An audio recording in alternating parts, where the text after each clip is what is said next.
এক ব্যক্তি ছিলেন ধন্যাঢ্য। তার অনেক টাকা পয়সা ছিল। তিনি ছিলেন অনেক বিরাট ধনী লোক। তার জায়গা জমি প্রচুর। তার বাৎসরিক আয় ছিল ৩৩ লাখ টাকা। এইসব টাকা তিনি দুই হাতে উড়াতেন। বিলাসিতা ও ফুর্সিদিতে তার সব টাকা ব্যয় হতো। তার এক ঘটনা, এক সুন্দর মহল ছিল। তার প্রধান দুটি সড়কমুখী, আরেকটি ছিল বাগিচামুখী। তার উপনিবেশনের চেয়ারটি ছিল অনেক দামি, কারুকার্য তার মহল সর্বদা খুশবুতে ও মোমো করত।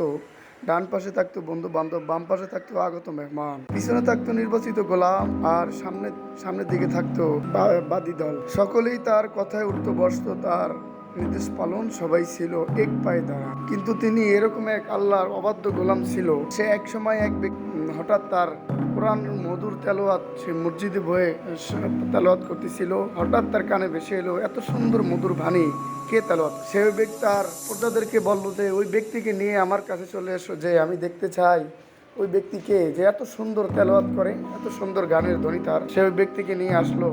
তখন ওই ব্যক্তি তাকে জিজ্ঞাসা করলো, সেই বাদশা ব্যক্তি বা সেই বড়লোক ব্যক্তি জিজ্ঞাসা করলো, তুমি এত সুন্দর তেলাওয়াত কিভাবে করো? তখন সেই ব্যক্তি চিন্তা করলো যে সেটা আমার মনের তেলাওয়াত না, এটা মহান আল্লাহ তাআলার বাণী। তখন ওই ব্যক্তিকে বলা হলো, তুমি আবার এই আল্লাহ তাআলার বাণীকে তেলাওয়াত করো। তখন ওই ব্যক্তি আবার সুন্দর করে সেই বাণী তেলাওয়াত করলো। বাণী শুনে ব্যক্তির মন হৃদয় একদম জুড়িয়ে গেল। সে বলল, সে সূরা মুতাফফিফিনের 22 থেকে 28 পর্যন্ত আয়াত তেলাওয়াত করলো। তখন সেই ব্যক্তির হৃদয় জুড়িয়ে বলল যে আমাকে তুমি তওবা করিয়ে দাও, আমি আর আমার এই খারাপ পথে থাকতে চাই না। অতঃপর সে তার সমস্ত ধন দৌলত সব কিছু আল্লাহর রাস্তায় ব্যয় করে দিল। এই ছিল একজন ব্যক্তির তওবা। ব্যক্তিটির নাম হলো মুহাম্মদ বিন শাম্মাম।